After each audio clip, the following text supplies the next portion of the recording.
Bonjour les anatomistes et bienvenue dans cette nouvelle vidéo consacrée au mécanisme de la douleur. Alors ça c'est la première vidéo que je suis en train de tourner sur la douleur et on va parler des caractéristiques de la douleur. Est-ce que la douleur est objective? Est-ce qu'elle est subjective? Nous allons répondre à cette question dans cette vidéo. Alors donnons premièrement une définition de la douleur.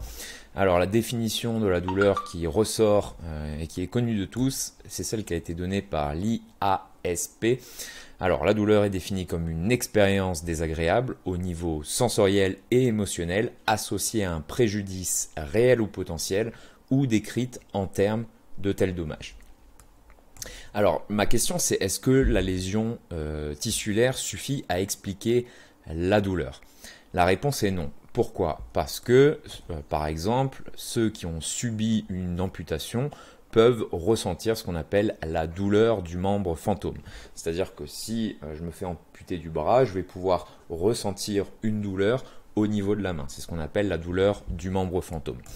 La deuxième réponse à cette question, est-ce que la lésion tissulaire suffit à expliquer la douleur?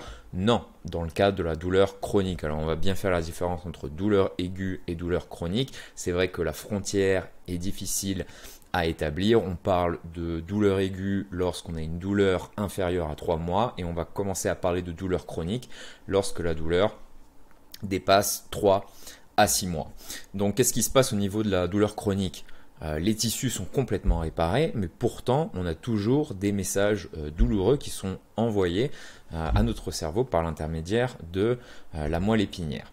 Ensuite, le troisième exemple, c'est la douleur référée, c'est-à-dire qu'on va sentir, si j'ai une douleur au coude, on va ressentir par exemple une douleur à distance du foyer local de la lésion. Alors quand on parle de douleur, on parle de messages nociceptifs et on parle de récepteurs nociceptifs. On est d'accord pour dire que la nociception, combinée avec des facteurs psychologiques et sociaux, peuvent faire en sorte que le système nerveux central établisse une douleur, une réponse de douleur. Et ça va me permettre de parler de l'approche biopsychosociale qui a été établie par un psychiatre qui s'appelle Engel. Alors l'approche biopsychosociale qui s'oppose à l'approche typiquement purement biologique. C'est-à-dire que avant, on associait des symptômes, des signes à une maladie. Mais on est d'accord que si on a deux individus qui présentent, on va prendre par exemple le cas du Covid-19. D'accord. On va oublier tous les facteurs de morbidité, etc. et les individus qui présentent différentes pathologies. Si on a deux individus qui ont le virus du Covid dans leur organisme, ils vont présenter des signes et des symptômes qui vont légèrement différer.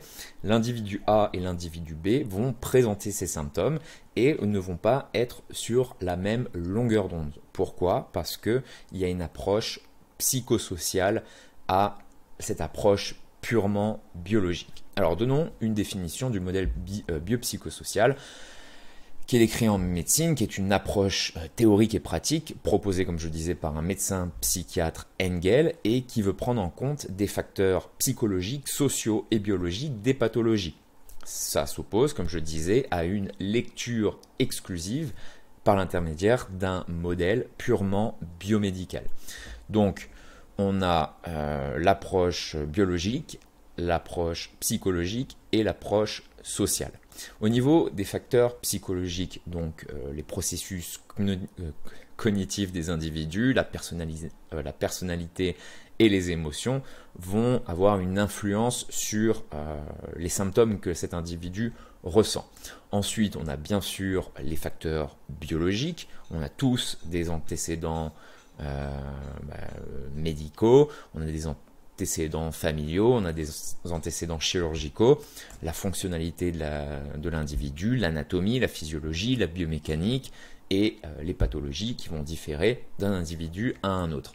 Et ensuite, on a des facteurs sociaux, que ça soit, si on prend la France par rapport à l'Inde, on a une perception, si vous voulez, des pathologies qui est un petit peu différente. Donc ça va dépendre de plein de situations, la satisfaction, le stress dans la vie de tous les jours, bien sûr la situation économique. Je vous parlerai un jour, alors je ne sais plus comment ça s'appelle, Mais je vais vous expliquer pourquoi la perception de la maladie est différente en fonction des individus, de la nationalité et de la culture. Donc je disais la situation économique, l'entourage, la famille, etc. D'accord. Donc maintenant qu'on a bien compris cette approche biopsychosociale, qu'est-ce qu'on sait sur la douleur? Alors on sait que c'est une réponse, alors j'ai un petit peu de mal à prononcer mes mots aujourd'hui, c'est peut-être la fatigue.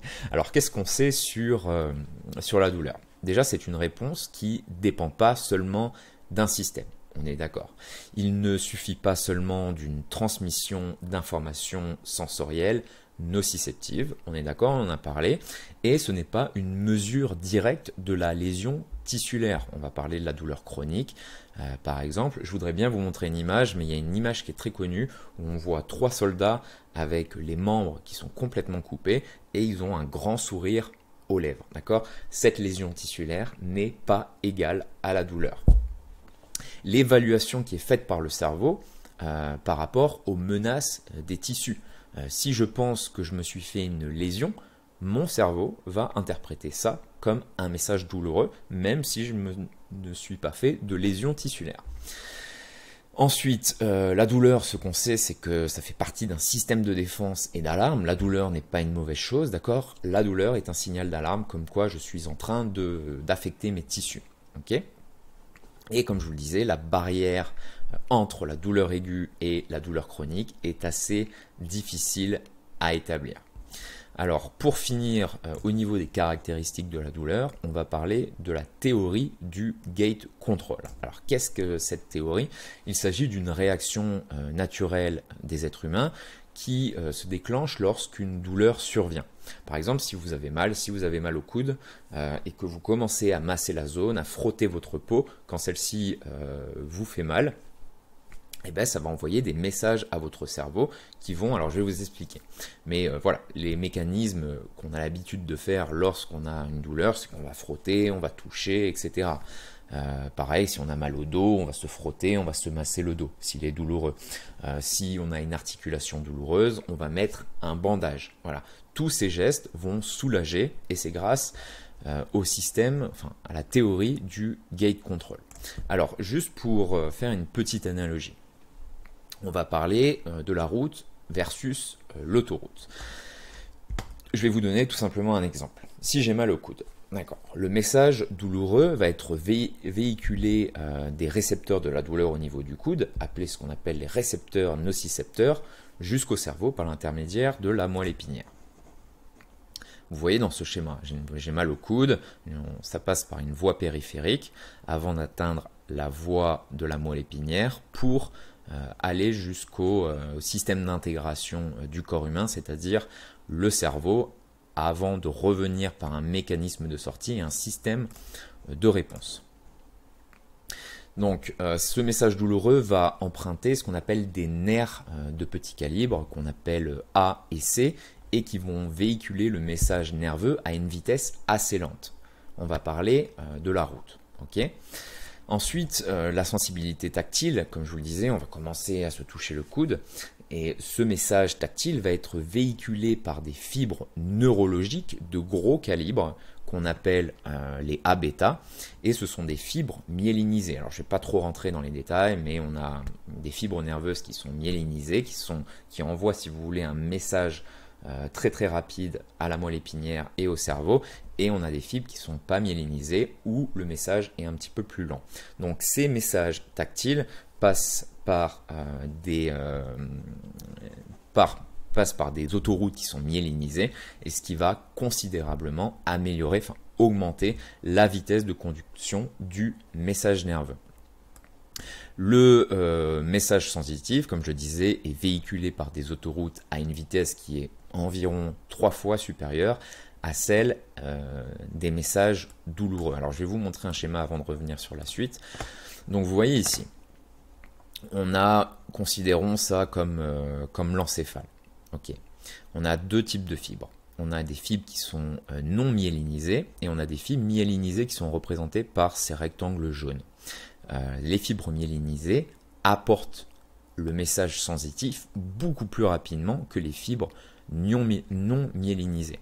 Donc si ici j'ai mon récepteur nocicepteur et ici j'ai ma sensibilité tactile, ce message va arriver à l'encéphale avant le message douloureux. J'espère que vous l'avez bien compris. Et donc au bout d'un moment, ces différents stimulus vont se croiser. Mais le message qui est issu des fibres de gros calibre, c'est-à-dire de l'autoroute, est toujours prioritaire sur le message issu des fibres de petit calibre, à cause de la vitesse de transmission.